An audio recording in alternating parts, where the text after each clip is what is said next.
Halo, selamat datang di Footy Fables.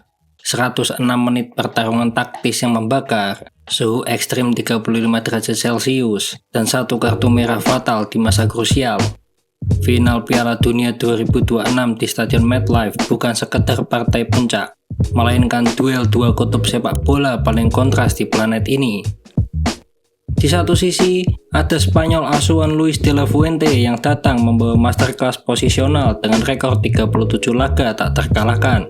Di sisi lain, ada Argentina asuhan Lionel Scaloni yang mengusung benteng pragmatisme demi memuluskan langkah sang goat, Lionel Messi. Taktik siapa yang akhirnya keluar sebagai penguasa dunia? Mari kita bedah taktiknya.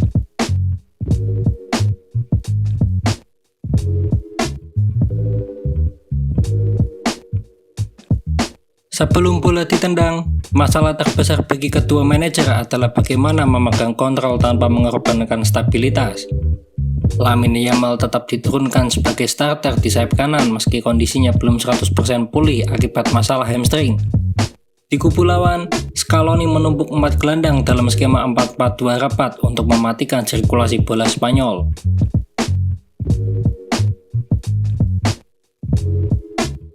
Saat membangun serangan, Spanyol mengubah bentuk dasar menjadi 3-2-4-1 atau 2-3-5. Di sini kita melihat peran krusial Pedro Porro sebagai inverted fullback. Porro tidak berlari menyusuri garis sayap, melainkan masuk ke dalam menemani Rodri di area tengah sebagai double pivot. Dengan masuknya Porro ke tengah, Dani Olmo dan Fabian Ruiz leluasa mendorong posisi mereka ke half space, yaitu celah berbahaya di antara bek tengah dan bek sayap Argentina. Sementara itu, Mikel Oyarzabal bertindak sebagai false nine yang sering turun menjemput bola demi menarik bek tengah lawan keluar dari garis pertahanan. Bagaimana dengan Argentina? Saat menguasai bola, mereka menerapkan struktur 4-1-3-2 atau 3-5-2. Lionel Messi diberi peran free roll untuk turun hingga ke lingkar tengah. Tujuannya adalah menciptakan central overload, situasi di mana Argentina menumpuk pemain di lini tengah agar Spanyol kalah jumlah dan bingung menentukan target kawalan.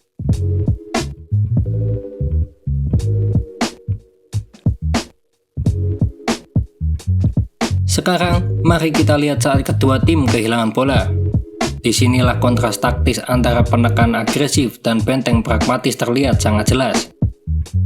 Begitu kehilangan bola, Spanyol tidak langsung mundur. Salah satu gelandang tengah mereka akan langsung mendorong posisinya naik sejajar dengan penyerang untuk membentuk skema 4-2-4. Mereka menerapkan counter press yang sangat agresif dalam hitungan detik untuk memutus aliran bola sejak di sepertiga awal pertahanan Argentina. Garis pertahanan dialirkan sangat tinggi demi menjebak penyerang lawan dalam posisi offside. Sementara Argentina memilih cara yang jauh lebih dingin. Mereka merapat membentuk blokade 4-4-2 atau 4-5-1 di area tengah hingga bawah. Tugas utamanya sederhana, menutup rapat koridor tengah dan memaksa sirkulasi bola Spanyol melebar ke area sayap. Pasca kartu merah Enzo Fernandez di menit ke-90+3, struktur pertahanan Argentina ini terdesak dan berubah total menjadi 5-3-1 di low block ke ekstra rendah.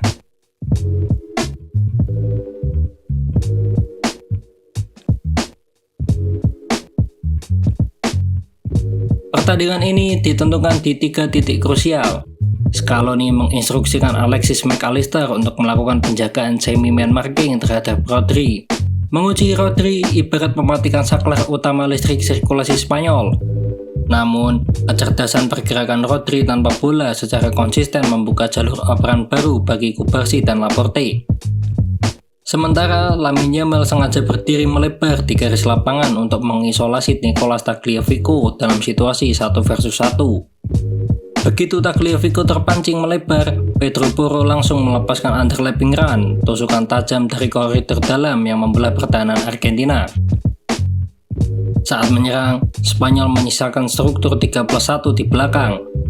Jika kehilangan bola, mereka menerapkan counter pressing agresif dalam hitungan detik. Jika jebakan press tersebut lolos, pemain Spanyol tak segan melakukan pelanggaran taktis sebelum Messi sempat mengirim umpan terobosan vertikal ke Julian Alvarez.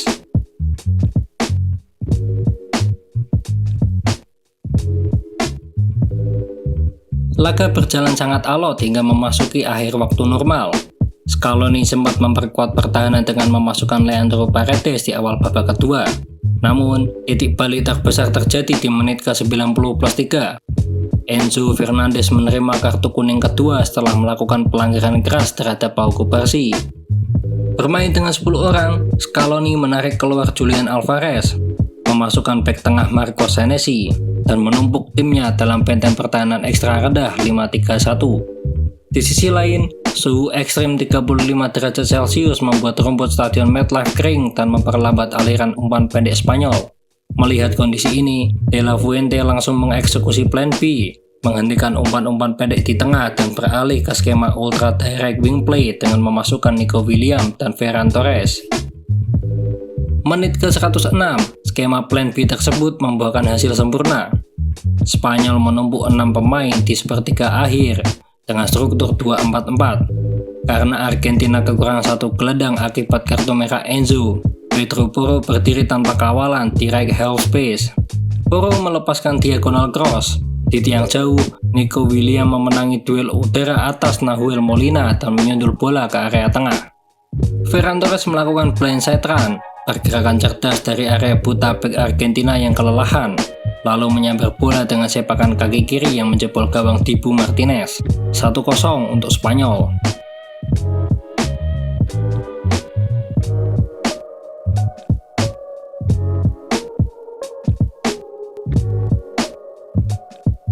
Spanyol akhirnya resmi merangkul gelar juara dunia 2026. Keberhasilan Luis de la Fuente meracik struktur posisional yang dinamis, ditambah fleksibilitas plan B saat menghadapi barikade pertahanan Argentina, menjadi pembeda utama di partai puncak ini.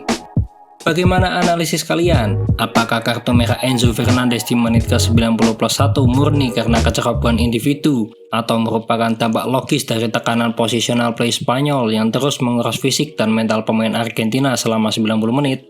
Tulis analisis taktik versi kalian di kolom komentar di bawah.